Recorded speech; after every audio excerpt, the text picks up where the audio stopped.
Okay, got cut off on that first video. So, so one of the kind of successes that gets trumpeted and talked about, you know, historically has been, talked about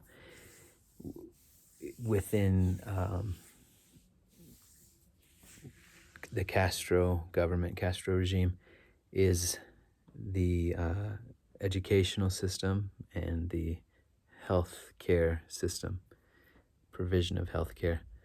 Um,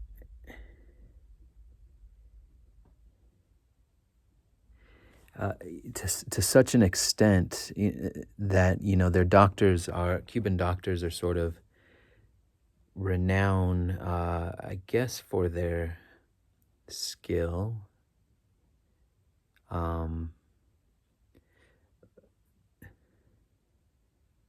what am I trying to say here?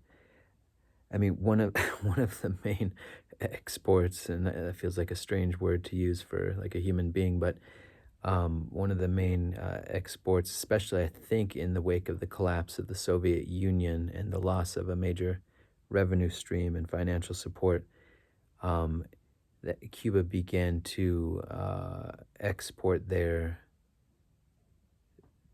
doctors. I think to Haiti. It's one example that's coming to mind for me after the kind of calamity of the earthquakes in what was that, 2005, or I don't know when that was.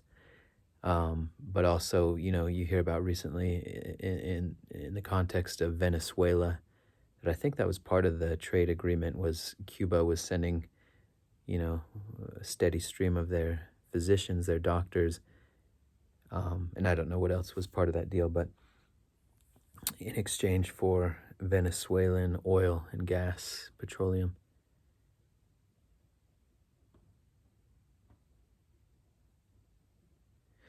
Um, and I think how that all got started is,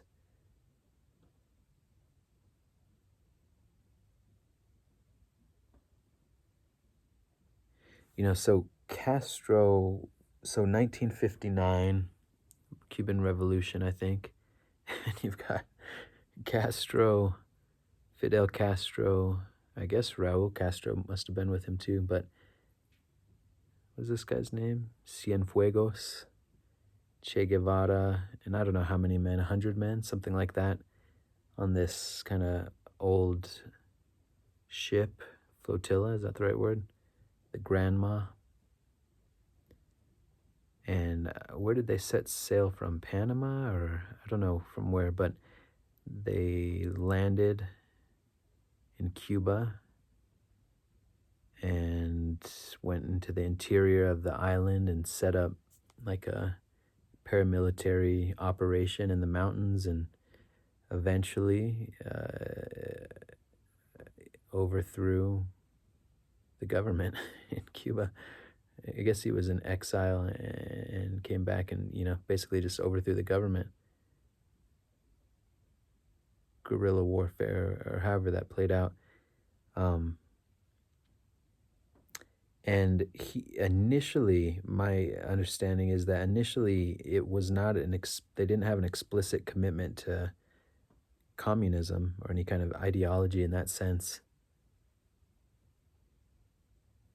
And even, I've got in my mind images like archival footage that I must have seen somewhere of Castro and Che Guevara and who knows who else, some delegation post-revolution coming to the United States, coming to Washington, D.C., I guess, or I don't know, and trying to establish some kind of diplomatic relations with the U.S. And I don't know, this part I know even less about. I'm not sure exactly what happened, but it was not successful. And then you had this whole series of the Bay of Pigs, so Kennedy, JFK is elected, comes into office, I think in 1960. and shortly thereafter gets caught up in this Bay of Pigs fiasco. This attempted coup or military intervention in Cuba by the U.S. that fails. And so, in the wake of that, I guess we kind of switch strategies, and that's when this decades long embargo, I believe, gets put into place. The idea being kind of to, like, economic sanctions, basically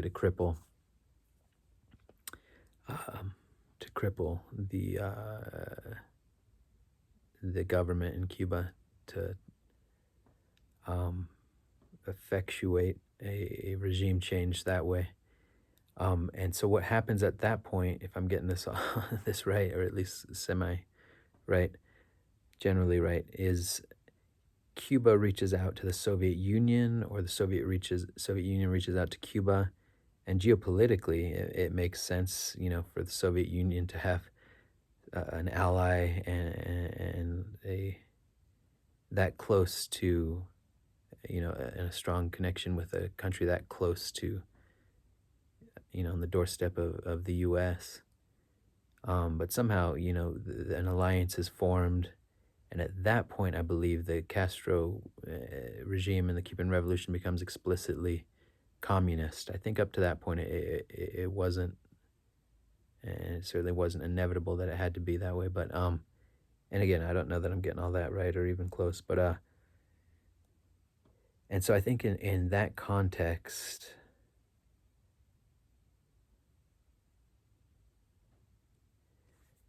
um, the Soviet Union sends over a bunch of its doctors and physicians and trains up, a bunch of young Cuban students or a bunch of Cubans, and helps to establish, you know, schools or universities, or, you know, get that kind of medical program up and running. I think that's what happened there. But anyways, whatever the case, so yeah, so I guess it's just kind of a side note, something interesting about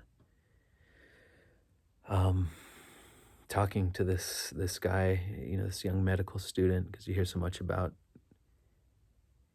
Cuban doctors, and I'm gonna try to fill out a lot more of this and weave a lot of these threads together, talking, sharing some of the reflections of the time that I was there. Um, let's see if there's anything else to say there.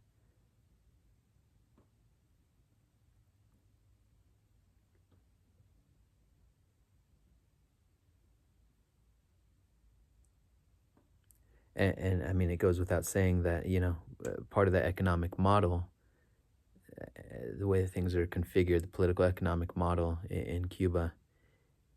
Oh, here's the other thing I wanted to say about that is my understanding. I had read somewhere that, or heard somewhere that I think literacy in Cuba prior to Castro's ascendance, prior to the revolution, triumph of the revolution, under, was it Batista? Bautista? I can't remember who the president or whatever of the island was before. But literacy across the island was something like 40% or just very low.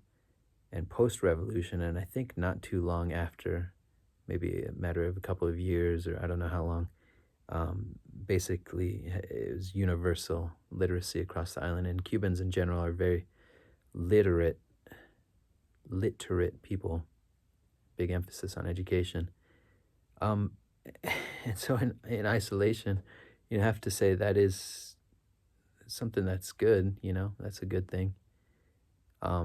Again, it's more complicated than that, and there's major trade-offs and all of that. The fact that there's free healthcare, and in the case of this student, he wouldn't have been paying for his education. I don't think. I think that was, that's the idea, is that higher education at whatever level, whatever degree, medicine or as a teacher or whatever, that's paid for by the government, along with, all basic necessities being heavily subsidized by the government. And so it's just a totally, completely different approach, different model. But anyways, I wanted to, I guess, put that in as a little bit of a sidebar, and